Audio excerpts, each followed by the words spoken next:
Hello အားလုံးမင်္ဂလာပါခုကျွန်တော် comment ပေးတဲ့ကိစ္စလာပြီးတော့လုပ်ရအောင်ပေါ့နော်အဲ့တော့ comment ပေးတဲ့ကိစ္စလုပ်မယ်ဆိုတော့comment နဲ့ text တွေကိုကျွန်တော်သိဖို့လိုတယ်အဲ့တော့const နဲ့ comment set comment equal use state နဲ့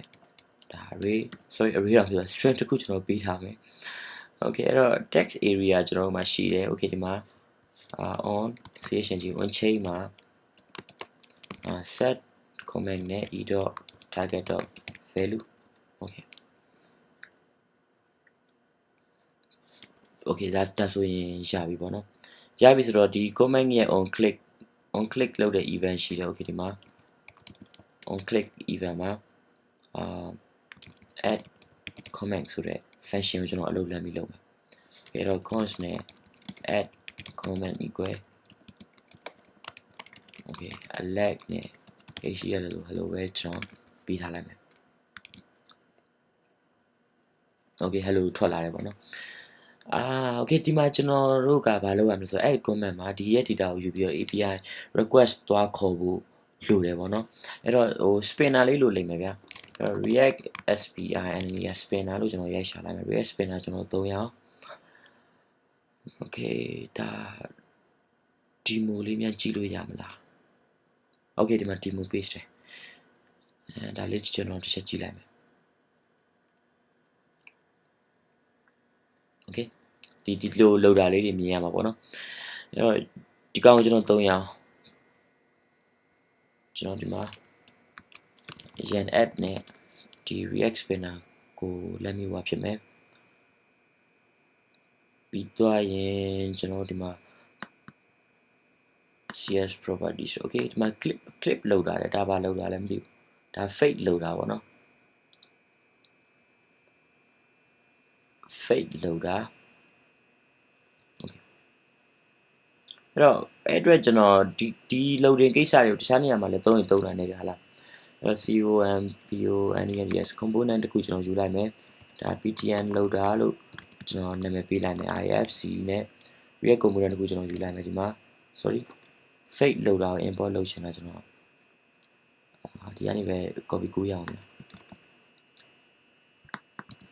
ဒီမှာfad fade loader copy တစ်ချက်ကူးလိုက်မယ် paste ထမ်းနဲ့ဒါ fade loader ပေါ့နော်သူ့ခေါ်တဲ့ပုံစံဒီမှာခုတ်မရှိဘူးဗျနည်းကြည့်အောင် okay ဒီမှာဟိုပါရှိတယ် okay ဒါ fad fade loader color တဲ့ color မှာကျွန်တော်တို့ hash size နဲ့ဘာရအောင်ကျွန်တော်ယူရင်ကောင်းမလဲဒီ when is time ကိုကျွန်တော်ယူလိုက်ပြီပေါ့နော်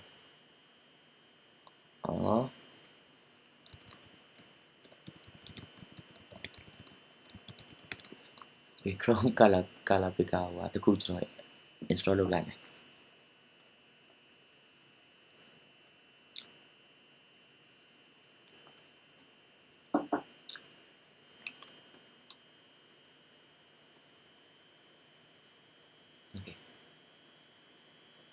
နားလေးဒီနော်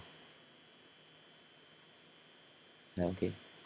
ဒီကုတ်ပေါ့နော်ဒီ color ကုတ် paste ချက်လုပ်လိုက်မယ်150တဲ့50လောက်ကျွန်တော်တစ်ချက်ပေးကြည့်မယ်ဒီ component ကိုကျွန်တော်ခုနက comment ဒီနားလေးမှာပေါ့နော်ဒါ ptn lod ကလောက်တာ okay error ဖြစ်သွားတာဗျ error ဖြစ်သွားတာ loading is not defined နဲ့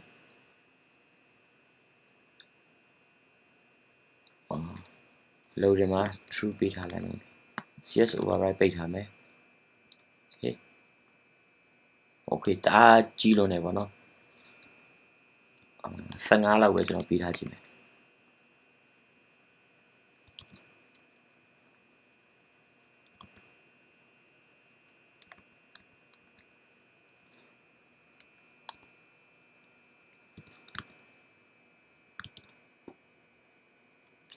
CS override ကိုနည်းနည်းကျွန်တော်တို့ကြည့်ကြည့်အောင် override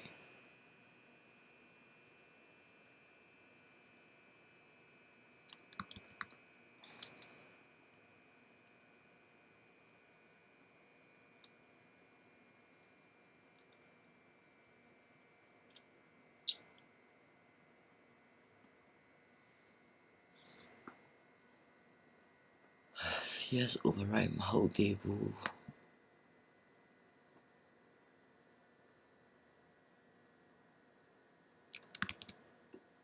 ဒါကြီးလွန်းနေတာဗျာဒီ size ကို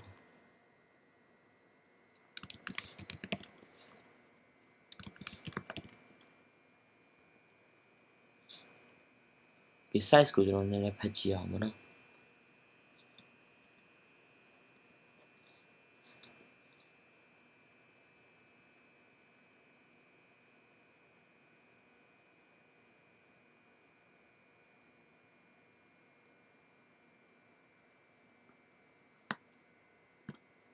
display block